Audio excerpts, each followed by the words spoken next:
dit dans sa parole, je mets devant toi deux chemins, le bien et le mal. Choisis lequel tu veux suivre. Mais moi, ton Dieu, je te demanderai de suivre le bien, afin que tu vives, pour que tu vives. Oh yes, thank you. Et moi, je viens, je dis Seigneur, garde mes yeux, je veux te suivre. Chers frères et sœurs dans la foi, nous vous bénissons ce matin. Nous rendons gloire à notre Dieu qui nous a permis de nous alors donner ce matin l'occasion de parler à son nom. Il nous a permis ce matin de témoigner sa grandeur, de témoigner sa puissance, de témoigner son amour. C'est pour cela que j'aimerais prier pour dire merci à Dieu. Priez pour le bénir, priez pour le rendre gloire et honneur.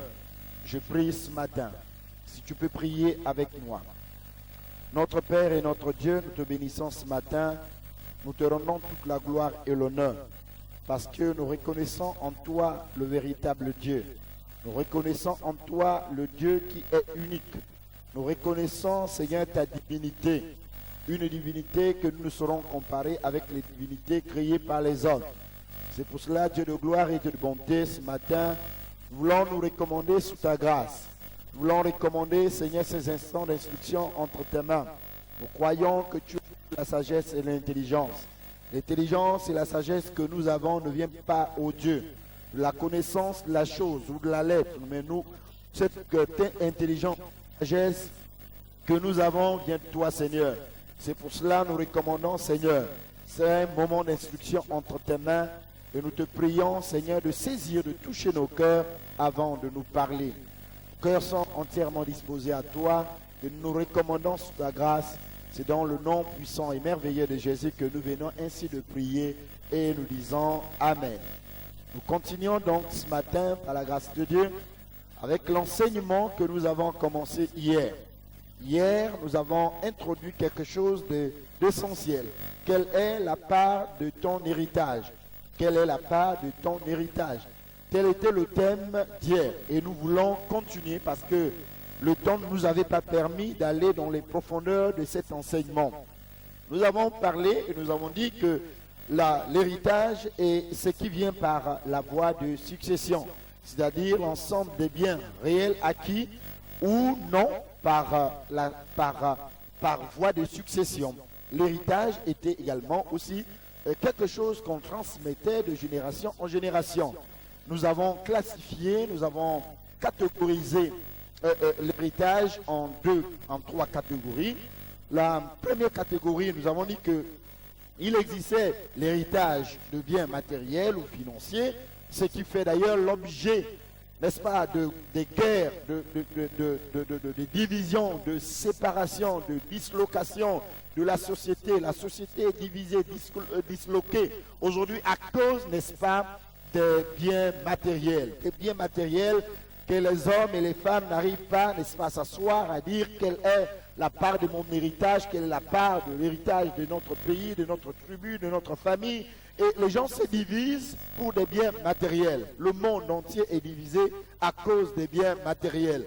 Dieu a mis sur la terre alors des richesses énormes. Et bien l'homme se divise à cause de ces richesses. La deuxième catégorie d'héritage, nous avons dit que c'est l'héritage qui vient des gènes génétiques.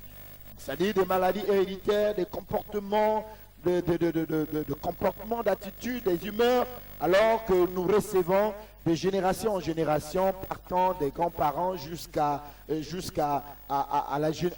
ta génération. Nous avons dit que c'est un mauvais héritage parce que les maladies, les comportements négatifs, désagréables à la société, nous les héritons alors à travers nos pères. Et là, nous avons dit, nous avons marqué un arrêt. Et nous avons déclaré des déclarations, nous avons professé des paroles prophétiques en disant que cela n'est pas ton partage. Alors, je le répète encore ce matin que tout ce qui est héréditaire en termes de maladies chroniques, des maladies héréditaires, des maladies incurables que tu as héritées de ton père, de ta mère, de ta grand-père, de ton grand-père, de ta grand-mère. Je déclare encore ce matin que cela n'est pas ton partage. Au nom de Jésus-Christ de Nazareth, tu dois refuser cela. Tu ne dois pas mourir de la même maladie que ton père. Tu ne dois pas mourir dans les mêmes conditions que ta mère. Tu ne dois pas mourir dans l'accident ou encore je ne sais pas quel type, forme de mort que vous connaissez dans la famille. Cela n'est pas ton partage. Et ensuite, nous avons dit que la troisième catégorie d'héritage était l'héritage de la vie éternelle. Et nous nous sommes dit que cela nous intéresse et qu'il était nécessaire pour chacun de nous, alors, de nous intéresser parce que l'héritage de biens matériels, toutes ces choses nous laisserons sur la terre. Mais l'héritage de la vie éternelle, c'est quelque chose qui est éternel. Et cela devrait alors interpeller, intéresser tout le monde. Au moment où je parle, les hommes et les femmes sont intéressés, leurs pensées, leurs idées sont totalement orientées vers les biens matériels, vers l'héritage matériel, alors que nous avons quelque chose d'essentiel, c'est la vie éternelle, c'est-à-dire l'héritage de la vie éternelle. Aujourd'hui, tout le monde ne s'intéresse pas à cet héritage, alors que c'est le véritable, c'est le bon, et c'est le bon parmi toutes les catégories d'héritage que nous avons citées. Je puis vous dire que l'héritage de la vie éternelle, c'est le meilleur héritage, c'est la meilleure part qu'il faut alors s'intéresser, qu'il faut chercher à connaître et comment rentrer en possession de cet héritage. Parce que pour rentrer en héritage, il faut connaître les droits, il faut connaître alors les codes qu'il faut pour accéder véritablement à ta part. L'héritage de la vie éternelle. Et nous allons découvrir cela et vous allez comprendre qu'effectivement, la vie éternelle, c'est un héritage. C'est un héritage.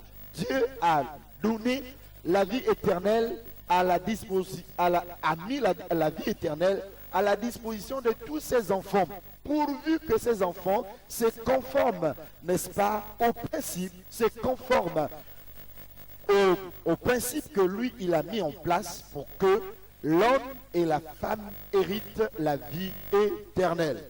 Je suis en train de te dire que la vie éternelle, c'est le meilleur des héritages. Parce qu'on peut avoir tout ce qu'on peut avoir sur la terre, nous laissions cela, certes, à nos enfants, mais qui n'auront pas peut-être la sagesse de pouvoir gérer cela, parce que c'est ce qu'on constate d'ailleurs. La sagesse, plutôt l'héritage matériel, est aujourd'hui le véritable problème de dislocation de famille. Mais la vie éternelle, bien-aimé mon Seigneur, c'est quelque chose qui ne va jamais provoquer des divisions dans la famille, qui ne va jamais provoquer des divisions dans la société. Raison pour laquelle nous voulons alors interpeller la conscience de quelqu'un ce matin, de s'intéresser à cet héritage, la vie éternelle. Je suis en train de dire, mais pasteur, est-ce que véritablement la vie éternelle, c'est un héritage? Oui, c'est un héritage. Découvrons cela ensemble dans l'évangile selon Marc au chapitre 10. Et nous allons lire à partir du verset 17 jusqu'au verset 22. Nous allons ensemble découvrir que la vie éternelle est véritablement un héritage. Sans plus tarder, lisons au nom du Seigneur Jésus la parole de l'Éternel dans l'évangile selon Marc au chapitre 10 du verset 17 au verset 22. Il est écrit, disons, comme Jésus se mettait en chemin, un homme accourut et se jetant à genoux devant lui. Bon maître, lui demanda-t-il, que dois-je faire pour hériter la vie éternelle? Que dois-je faire pour hériter la vie éternelle? Le verset 18, Jésus lui dit, pourquoi m'appelles-tu bon? Il n'y a de bon que Dieu seul.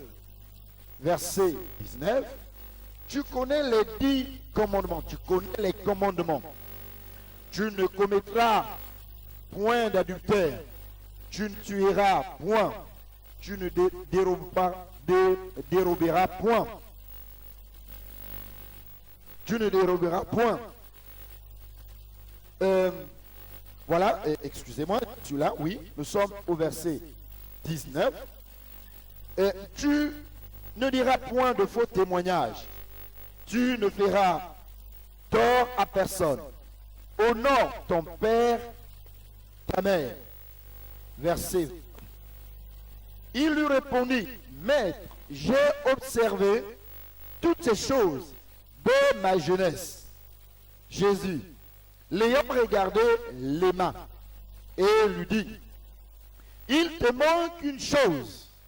Va, vends tout ce que tu as, donne-les aux pauvres, et tu auras un trésor dans le ciel. Puis, viens et suis-moi. Verset 22. Mais affligé de cette parole, cet homme s'en alla tout triste, car il avait des biens, des grands biens. Amen. Cet homme allait tout triste parce qu'il avait des grands biens. Cet homme allait tout triste car il avait des grands biens. Le verset 17, la Bible nous dit que l'homme est allé se présenter devant le Seigneur et va lui poser une question essentielle. Il avait hérité certainement des richesses sur la terre. Il était comblé. Il avait ses biens matériels. Il avait de l'argent. Il avait le nécessaire de la vie sur la terre. Mais il s'est exprimé quelque chose qui était au-delà de ce qu'il avait. Il s'est exprimé un besoin surnaturel. Il s'est exprimé en lui un manque aussi essentiel. Ce manque, c'est la vie éternelle. Il a dit, mais j'ai tout sur la terre. J'ai des employés. J'ai des richesses. J'ai des enfants. J'ai la femme ou les femmes. Ceux qui sont dans la folie. J'ai tout ce qu'il faut sur la terre. J'ai à manger. Je ne me soucie plus, n'est-ce pas, de mon lendemain en termes de ce que je vais manger et de ce que je vais revêtir. Mais il me manque quelque chose. J'ai l'impression que je n'ai pas cet héritage avec moi. Il me manque l'essentiel. J'ai toutes ces richesses. J'ai hérité de mon père, j'ai hérité de ma mère. J'ai hérité toutes les richesses de la terre. De ce que mon père avait, de ce que ma mère possédait, de ce que mes grands-parents possédaient. J'en ai. Mais il me manque quelque chose. Il me manque quelque chose. Je suis en train de te dire, toi qui me suis, il te manque quelque chose. Il te manque quelque chose. Ce n'est pas la femme qui te manque. Ce n'est pas l'homme qui te manque. Ce n'est pas les enfants qui te manquent. Ce n'est pas les amis qui te manquent. Ce n'est pas peut-être l'argent qui te manque. Mais il te manque quelque chose de plus que l'argent, de plus que de l'or, de plus que tout. Il y a une richesse, il y a un héritage qui te manque. Et tu dois chercher à connaître, à comprendre quelle est ta part et comment faire pour accéder à cet héritage. Il te manque quelque chose, ma soeur. Il te manque quelque chose, mon frère. Il s'est assis, il a examiné, il a regardé autour de lui. Il a dit, j'ai tout ce qu'il faut. Et il va au pied du maître.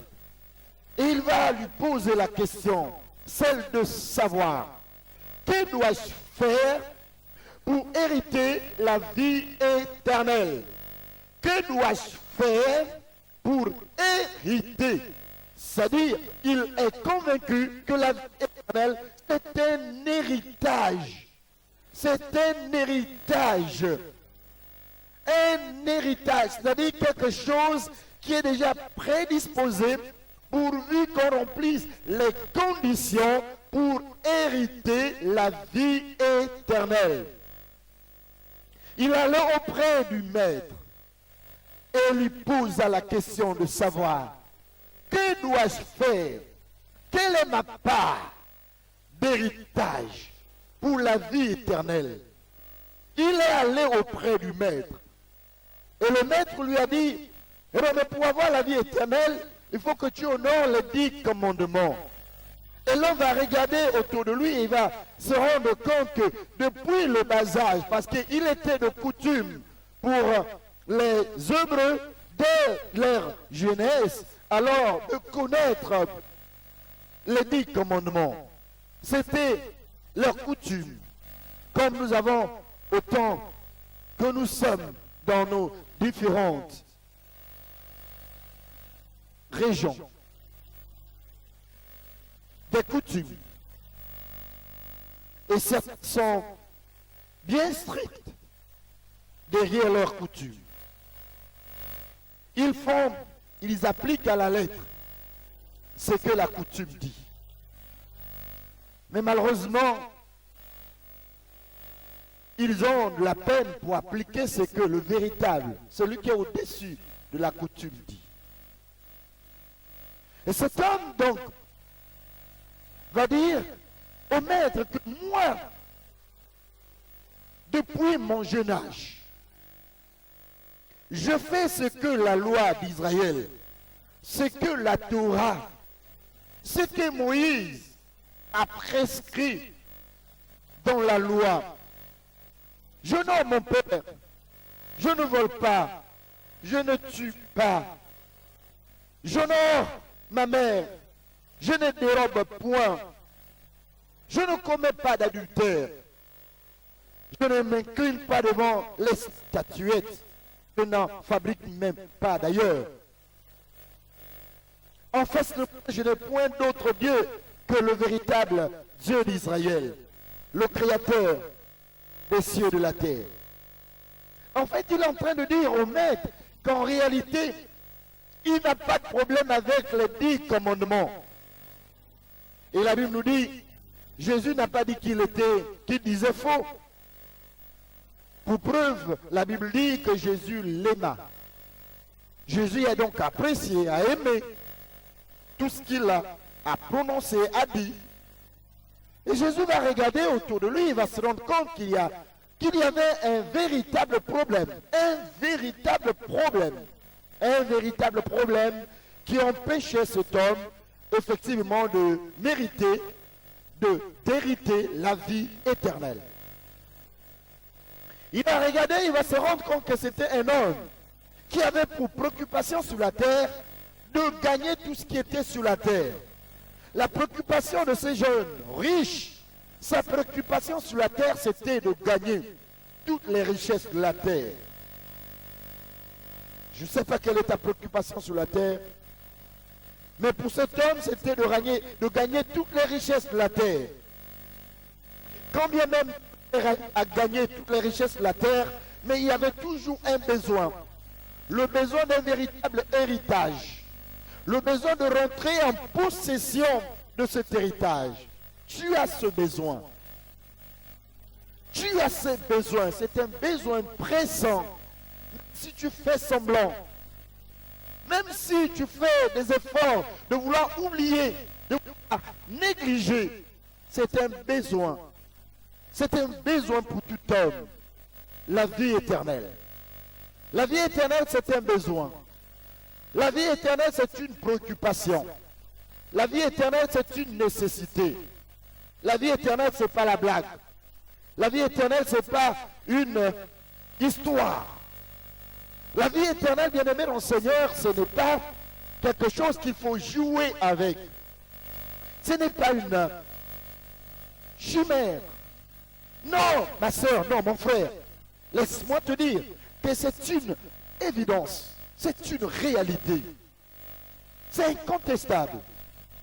Écoutez, la notion de la vie éternelle, ou si vous voulez, la notion de l'enfer et du paradis, c'est quelque chose qui est dans le cœur de l'homme.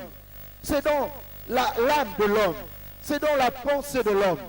Même si tu peux faire semblant en l'instant, pendant que je parle de Dieu, pendant que je parle de la vie éternelle, même si tu peux faire semblant de ne pas m'écouter, ne pas m'écouter, à peut-être m'écouter, mais celui qui est en train de m'instrumentaliser, parce que je ne suis qu'un instrument du ciel. Je me vois homme, c'est vrai, mais je ne suis qu'un instrument. Un instrument, peut-être un non plus. Alors, bien-aimé dans le Seigneur, c'est une nécessité et cet homme s'est rendu compte que oui, malgré tout ce qu'il avait, ben, il avait un besoin essentiel.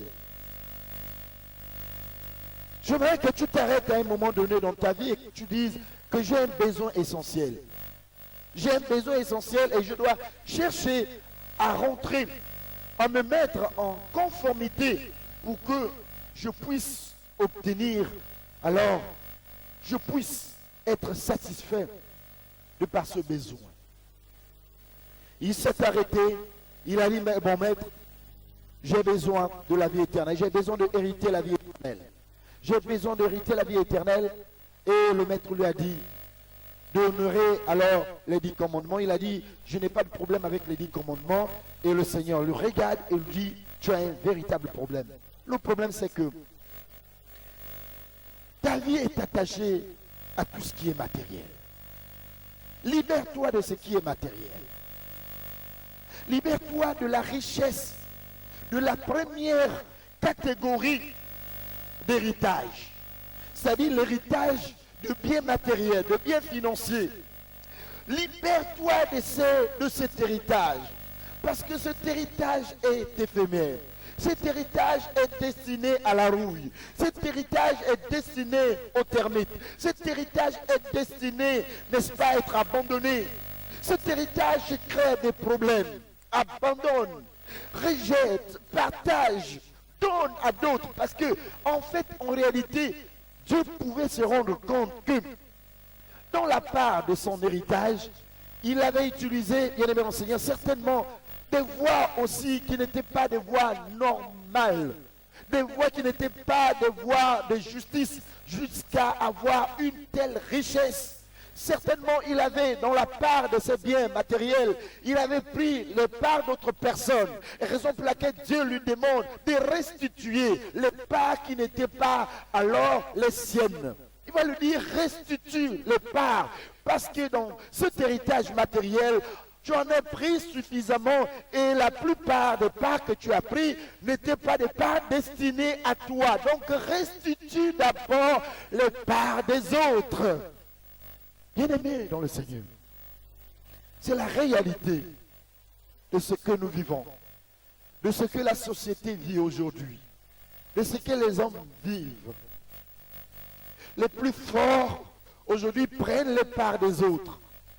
Ils prennent les parts des autres croyant que les autres n'ont pas besoin de vivre comme eux. Je ne veux pas m'hasarder sur ça. Mais Dieu, à un moment donné de leur vie, leur demandera comme il a demandé à ce jeune riche. Leur demandera parce que le besoin de la vie éternelle, c'est un besoin qui est enfoui en nous.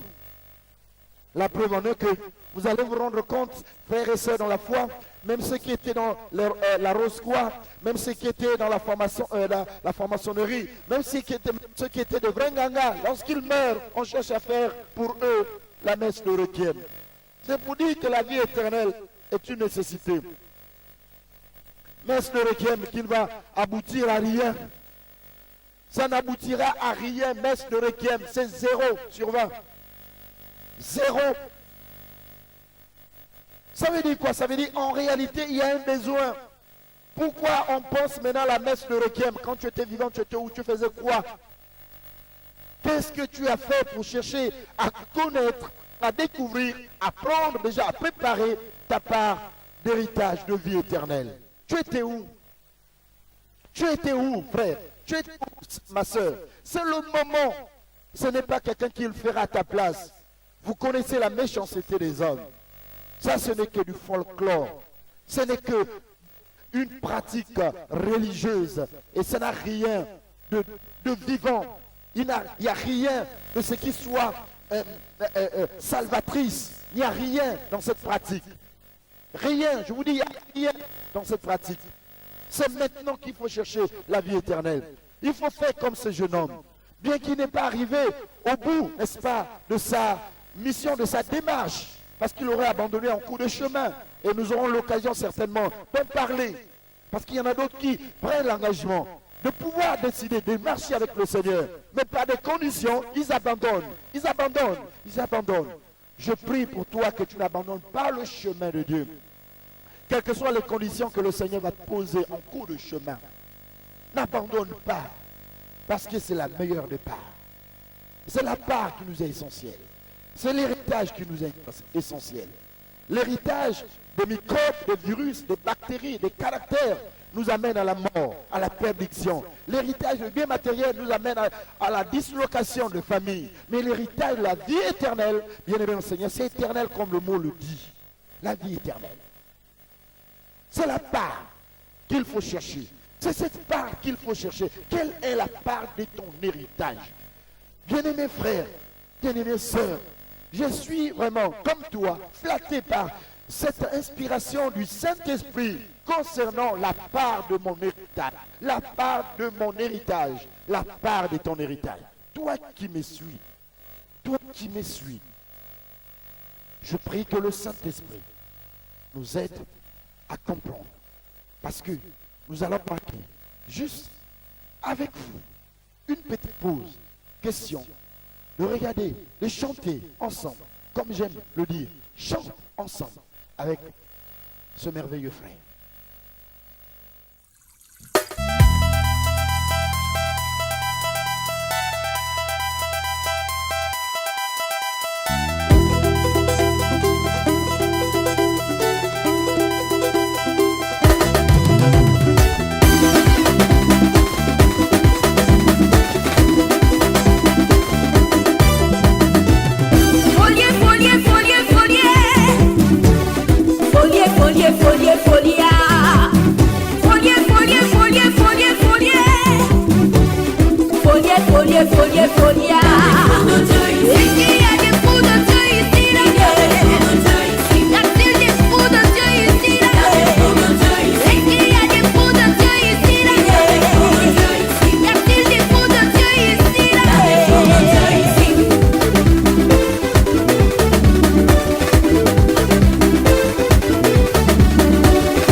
Mais sous la parole des liens, lui fit à manger.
chères sœurs dans la foi, nous revenons sur ce thème aussi passionnant, ce thème aussi instructif, parce que nous voulons connaître, nous voulons comprendre qu'est-ce que c'est l'héritage, quelle est ma part d'héritage. Et nous étions sur la troisième catégorie d'héritage, comme nous l'avions dit tout à l'heure, c'est la vie éternelle. Donc cet homme va demander au maître en disant, que dois-je faire pour hériter la vie éternelle? Que dois-je faire pour hériter la vie éternelle? C'est une question essentielle. Chacun de nous peut ce matin poser la question à son Dieu, à son Créateur. Que dois-je faire pour hériter la vie éternelle? Que dois-je faire? Qu'est-ce que présentement je dois faire pour hériter la vie éternelle? Lorsque je serai dans les quatre planches, comme on le dit communément, je n'aurai plus la possibilité de poser cette question. Que dois-je faire pour hériter la vie éternelle? Lorsque ton père, lorsque ta mère sera désormais entre les quatre planches, elle n'aura plus la possibilité de poser la question, que dois-je faire pour hériter la vie éternelle? C'est une question qu'on pose pendant qu'on est vivant. C'est une question essentielle qu'on pose pendant qu'on est vivant. Est-ce que ce matin, tu peux poser à ton âme, tu peux poser à ton Dieu la question de savoir, que dois-je faire pour hériter la vie éternelle? La vie éternelle est essentielle.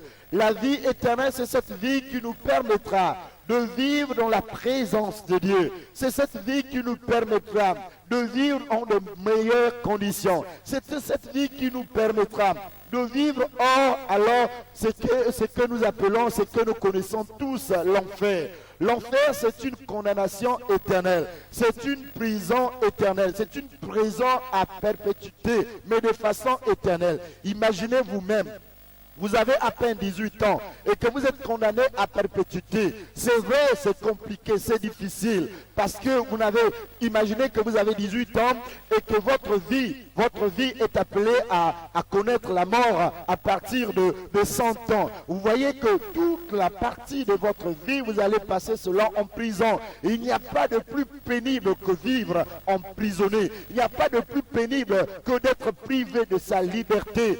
Bien-aimé dans le Seigneur. Or, vous savez avec moi que l'homme a été créé avec la volonté. Or, cette volonté veut que nous puissions vivre en liberté. Imaginez vous-même une vie que vous allez vivre en condamnation de façon perpétuelle. Une vie que vous allez passer en condamnation éternelle. Alors que nous avons aujourd'hui la possibilité de revoir la feuille, de revoir les choses, de chercher à connaître quelle est la part de mon héritage de façon éternelle. Et c'est ce que cet homme a dit, c'est ce que cet homme a décidé auprès du Seigneur. Il a dit non, j'ai tout, oui, j'ai l'essentiel sur la terre, mais il me manque l'essentiel dans la vie, dans les cieux. Il a posé la question donc au maître. Il a dit au maître, que dois-je faire pour avoir la vie éternelle? Que dois-je faire pour avoir la vie éternelle? Autrement dit, il est en train de poser il est en train de chercher à connaître quelles sont les conditions d'accès pour avoir la vie éternelle, pour avoir l'héritage éternel. En fait, je suis en train de dire que l'héritage a des conditions. On ne peut pas rentrer on ne peut pas posséder ou encore on ne peut pas être un héritier ou un co-héritier si on n'a pas rempli les conditions d'héritage. Certainement, par la grâce de Dieu, Dieu va nous révéler dans la suite de temps de vous enseigner, de vous instruire encore sur les conditions d'héritage, les conditions d'accès à l'héritage. Mais cet homme a demandé la question de savoir, que dois-je faire pour avoir la vie éternelle? Que dois-je faire? Est-ce que là où tu es, est-ce que là où vous êtes, quelqu'un peut poser en lui-même la question, que dois-je faire pour avoir la vie éternelle? En fait, la vie éternelle, comme je le dis, c'est une nécessité, c'est une nécessité de vie éternelle. Et il dit, il faut remplir toutes les conditions qui sont prescrites dans la loi, qui sont prescrites, en d'autres termes, dans le testament. Je vous ai dit que le testataire laisse le testament et c'est dans le testament qu'il exprime alors sa volonté et qu'il dit les conditions les préalables pour rentrer en possession de son héritage. Jésus va se référer à la loi en disant réfère-toi à la loi. Parce que les conditions d'héritage sont trouvées, on les trouve dans le Testament. Regarde le Testament et que dit le Testament? Et le Testament disait tout simplement qu'il faut donc honorer les 10 commandements. Et il lui va dire que moi j'honore les 10 commandements. Et Jésus va se rendre compte qu'en réalité, les biens qu'il avait, la richesse qu'il avait amassée, il avait amassé cette richesse avec la loi du plus fort, avec la loi de la jungle.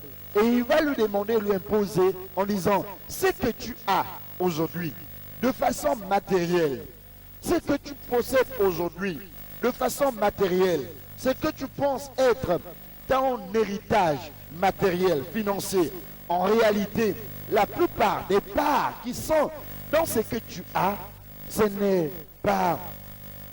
ne sont pas tes parts. Restitue les parts d'autrui et tu auras la vie éternelle.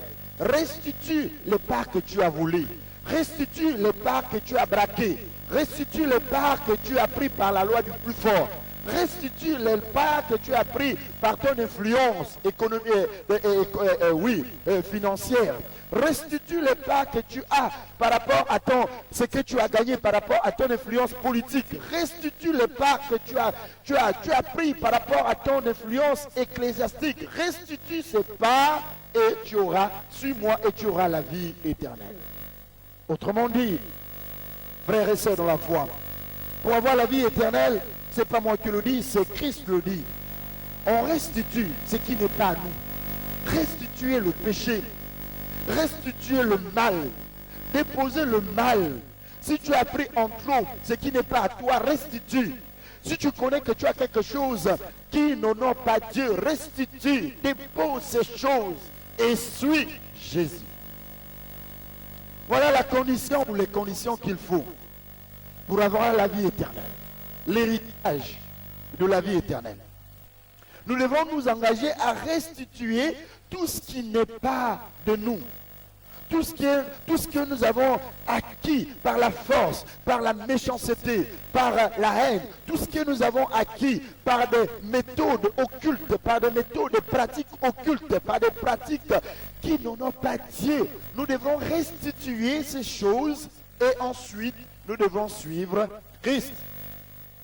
Autrement dit, s'il n'y a pas la restitution, vous ne pouvez pas vous engager à suivre Christ.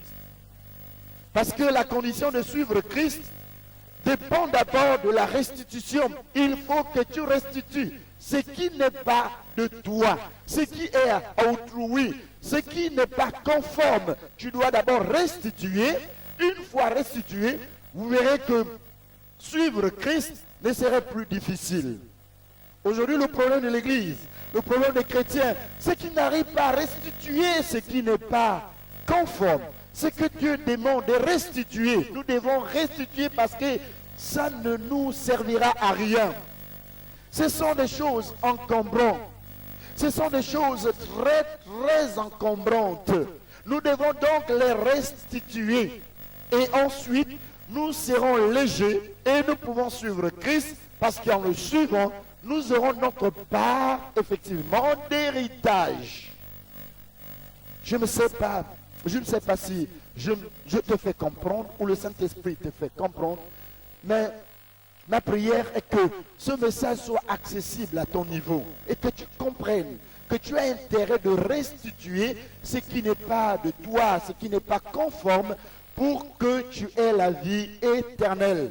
C'est pas la peine. C'est pas la peine de croire que sur toi tu as des épaules qui t'emmèneront dans le ciel. Tu as les grades sur les épaules qui t'emmèneront dans le ciel. Tu as des grades qui te permettront de mériter la vie éternelle. Tu as le grade d'un pasteur à l'église et qu'avec ce grade-là, je rentrerai directement dans le paradis. Non, j'ai le grade d'un général d'armée. Avec ce grade-là, alors toutes les portes me sont ouvertes. Oh là là, j'ai le grade d'un ministre d'État, d'un ministre, je ne sais pas de qui. Oh là là, j'aurai alors la possibilité de rentrer dans le royaume des cieux. J'ai le grade d'un PCA, j'ai le grade d'un DG. C'est bien, c'est pour la terre. C'est bien pour la terre. Mais nous connaissons, nous tous, que la vie sur la terre, elle est tellement limitée, elle est passagère. Passagère. Au point où passer tout mon temps qu'à chercher ces choses de la terre, ça serait pour moi une perte de temps. Parce que toute ma vie, je ne vais pas la passer sur la terre, mais je veux plutôt la passer dans les lieux célestes. Chers amis, chers frères, chères sœurs, je vous aime. J'aime vous appeler les amis. Parce qu'en Christ, on est amis. Amis parce que nous faisons ensemble les choses que Christ nous demande de faire. Amis parce que nous partageons des secrets ensemble. Amis parce que nous confessons le même nom. Amis parce que nous avons la même conviction. Amis parce que nous avons les mêmes intérêts. Un dicton populaire dit que les mêmes intérêts activent, n'est-ce pas, la bonne amitié.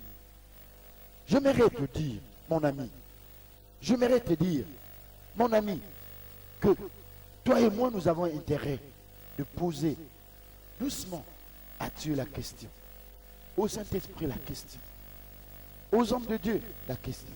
Que dois-je faire?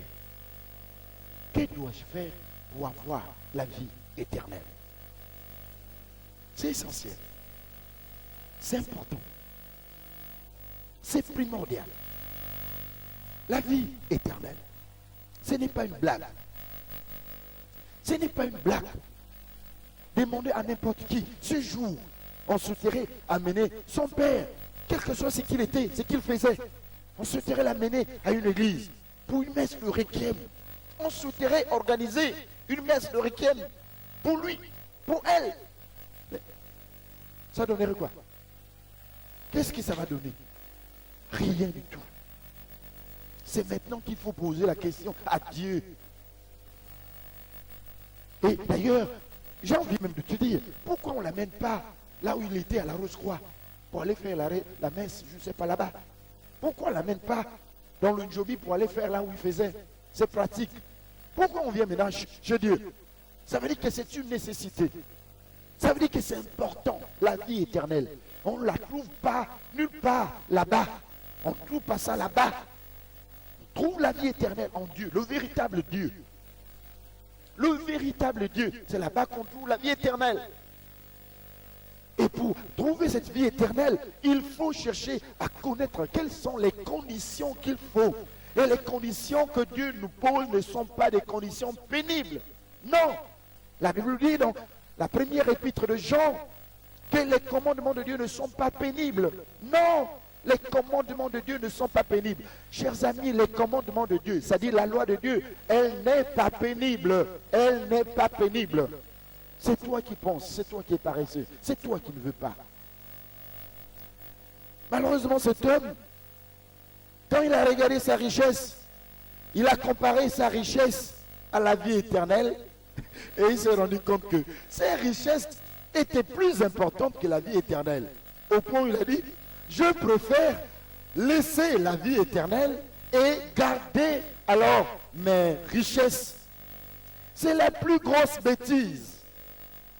La plus grave erreur que l'humanité ne cesse de commettre. La plus grave erreur que les hommes et les femmes ne cessent tout le jour de commettre. Ils comparent la vie éternelle avec les richesses périssables. Ils comparent la vie éternelle avec la richesse, avec les choses matérielles. Et ils décident explicitement. Ils décident de prendre, d'opter pour les richesses matérielles et d'abandonner, n'est-ce pas, la vie éternelle. J'espère que ce n'est pas ton cas. Parce que